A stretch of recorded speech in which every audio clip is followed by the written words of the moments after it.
Hi, this is Dr. Gregory Sadler. I'm a professor of philosophy and the president and founder of an educational consulting company called Reason.io, where we put philosophy into practice. I've studied and taught philosophy for over 20 years, and I find that many people run into difficulties reading classic philosophical texts. Sometimes it's the way things are said or how the text is structured. But the concepts themselves are not always that complicated, and that's where I come in. To help students and lifelong learners, I've been producing longer lecture videos and posting them to YouTube. Many viewers say they find them useful. What you're currently watching is part of a new series of shorter videos, each of them focused on one core concept from an important philosophical text. I hope you find it useful as well.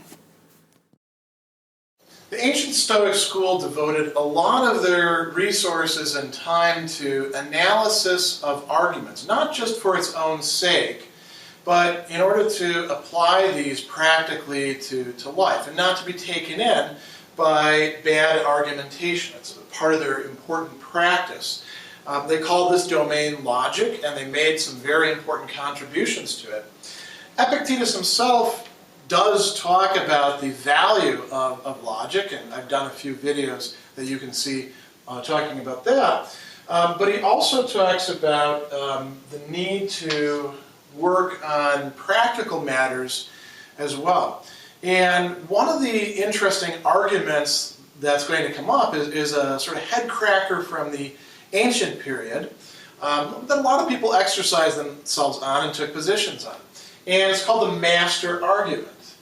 Now, Epictetus himself is going to say two interesting things. I'm going to reserve one of them for the end. But before we get to that, in an earlier chapter, in chapter 18, 19 is where you're going to find the master argument articulated, he's going to talk about a situation, a real-life problem, that is, in fact, tougher, he says, than the master argument. So let me actually run you through that very quickly.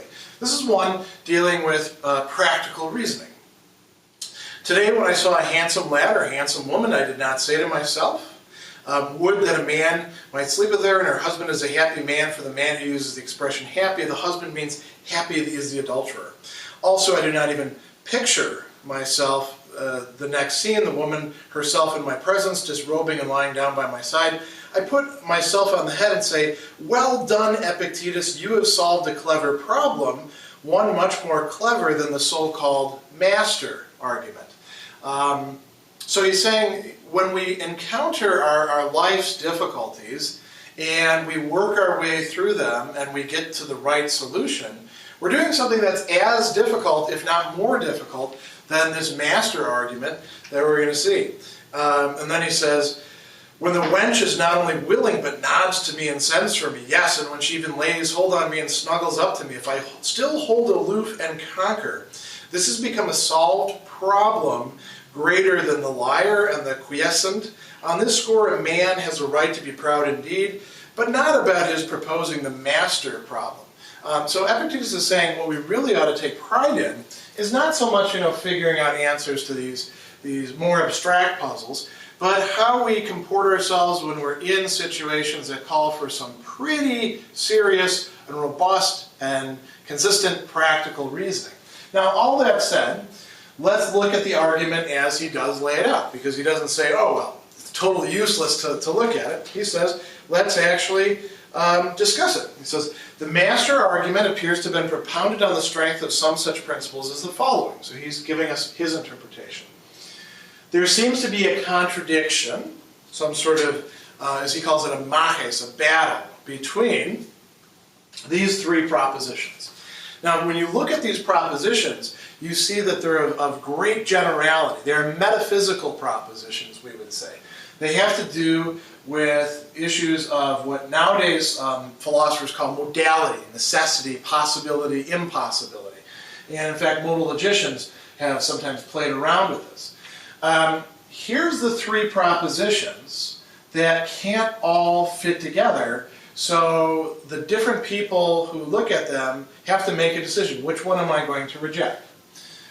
Everything true as a past event is necessary. It has to be the way it is. right? Because it's past. You can't change the past. That's one.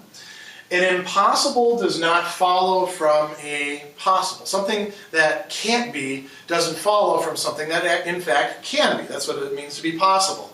A dunaton in Greek. Then the third one is, what is not true now and never will be is nevertheless possible. Now that one also seems to be something we can get behind, because it's saying, that there could be some things that aren't true and never are going to be true, but they could have been the case, right? Or in some alternate imagined universe, maybe they are the case.